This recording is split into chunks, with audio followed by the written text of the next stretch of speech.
Like, and I always say, because you represent the poly people. And when I say you represent the poly people, me and Boog were just talking about this. Me and Boog always bet on you whether you win or lose. So Boog, Jay, shout out to my brother Jay Boog. He goes, when you see Ty, tell him he owes us a lot of money. But you got to tell us how this even came. I do. I got you. So my shout next time. I got you. How this even come about early on in your, because you was South Wales, right? New South Wales? That's where I'm from, yeah. Yeah, so that's where you're from. So how did the whole thing start with the fighting? Was that just something street fighting that came to you? Yeah, it was just literally, I used to play football. Yeah. Just like a lot of Islander, kids out there. And that was kind of where I was from. That's really the only way, if you kind of make it out. Yeah. And I kind of didn't fit to the mold of a football player. I was a bit naughtier or more aggressive. What positions you play in football? Front row. Come on, had to get that old line in there. Huh? Had to. So I started in football, and it just was. I was actually pretty good at footy. Yeah, but it just didn't. It wasn't my thing. Yeah. So rugby was so it was an option though.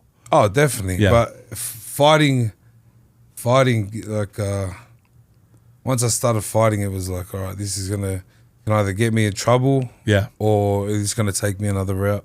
Because fighting, I mean, it comes natural to us, especially playing football and everything. Like you have those oddball fights. Because I remember when I was younger, we used to have fights. I've been swacking now. Yeah. I've been swacking on for a while. Yeah. But that's something. When did you take it seriously? Say, I might be able to make some money from this. In my family, I had to. I was a half caste in the family, so I had to fight my way. So we've been fighting, yeah. Because you have siblings. How many siblings you got? 13. See, I was just about to tell y'all, 13 siblings, you're going to be fighting every day. So growing up in that type of environment, you got to fight over everything. The last piece of chicken, everything. We know about it. Yeah, we know about it. So, but that's like, and it was more like I was watching a lot of people around me, go away, get in trouble, and whatever else. That's in just the streets. What happens from where we're from, and I was like, shit, it's either I'm next or I'm fighting anyway. I might as well just try and give this a crack. And how was like being raised? Like, so you were raised with a Samoan father? Yeah, my dad's Samoan, my mom's Aboriginal. So when you was raised in that type, did you guys kind of like was raised with an iron fist? Was you raised the Fa Samoa way? Yeah. What was the Tuivasa household like? My dad's house was the Fa Samoa way, but that's the thing. I lived two kind of lives. Yeah. So you was living with pops and then doing mom. Yeah, I kind of got kicked back and forth or whatever. And you took that into consideration. Well, going into like fighting, like how was growing up Samoan, like going into the fighting, like growing Fa Samoa? Was that something? Fighting, yeah, I've probably got bigger hidings off my mom than in the cage sometimes. But we are warriors. We have the warrior spirit. We're always taught not to be scared. We're always taught not to back down. So the fighting part is easy. I think it's more the preparation, the discipline, the cutting out the foods. That had to be hard. That's the hardest thing. The fighting is not hard. That's actually my enjoyment. It's because you already know how to do that. It's the other stuff, the preparation. Well, it's like I've just trained my ass off. Someone needs to get a hiding for this. Yeah. You had to suffer for so long. Somebody gonna pay your opponent. Someone needs to get it for these early mornings and late, and stuff like that. And did somebody see you in a street fight, or somebody just knew that you had the urge to fight for you to make this a professional career out of it? Yeah, I had a few. I had a few older boys look out for me, and they really helped me out. You know what I mean? So. And that was obviously from watching me. Yeah.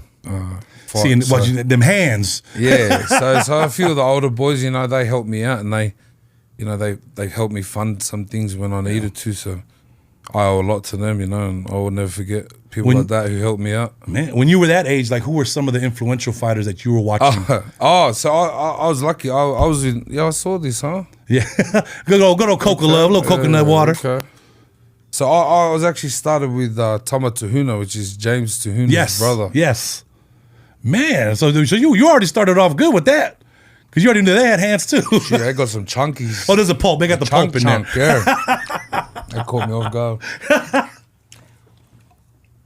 Yeah, so my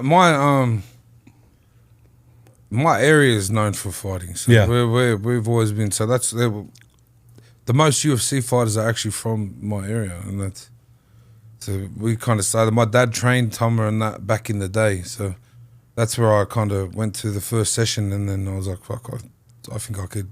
Yeah. I think I could give some of these guys a hiding. Because you were watching it, it was like, I could probably whip his ass. Well, that's what happened. Yeah. Yeah. Oh, so that's how it even started. I'll never forget the first session I ever watched. It was Soul the Hulk. Yeah. Oh, come on, Soul. That's family right there. And Peter Graham, and they had they were like the top guys. Yeah. And they had like TV crew and all that there. And then I was standing there and I was watching. I was like, I think I could do this. Yeah, I might be able to. And then I ended up fighting Peter Graham, and ended up becoming really good friends with Soul. Yeah, with Soul. So it's a small kind of environment. Because like how you evolved in the game, like were you already a heavyweight? Yeah, I've never been any other. I got a cut to heavyweight. Fuck, I'm a fatty. So like being in the heavyweight division, like kind of coming up in the rankings too, like that's already cliche as a poly, right? If you're a poly fighter, you're probably gonna be a heavyweight. Like what is something that you took on you where you were always gonna be in a quick fight? Where there was a one round, 2 round, but that was something that you was already known for. Where you were like I think before I fought in the UFC, I had like all of my fights rounded up to like 2 minutes. Come on, man. Come on. So then next minute, once I went past this first round, and you was winded. I was like, shit. I was like, what is going on? You was like, I'd rather just get these over with in the first round. Why didn't you just go to sleep? Yeah. But coming up through the ranks, like how did you get linked up with UFC? Because you got to tell us that story, how just a kid from Australia just happened to be in the right place at the right time, or you had to work at getting to that position. So I kind of made a big name for myself in Australia because I used to just sell all the tickets. Yeah. So I used to say, all right, let me fight, but I'll sell the tickets. And I used to just bring just like 300 fobs. So you knew you was going to have a following there. And just like the rowdiest crowd. And so I ended up becoming like pretty known for that. Yeah. Obviously I was knocking people out. Yeah. But I also I came rolling deep. Yeah. Well, because you were selling tickets because you wanted people to see what you was going to do. Oh, not really that. That was my way of making fighting's hard. Yeah. Fighting's a hard gig. You got to, and that's why I do a lot of this stuff is because I'm not going to fight forever. Yeah.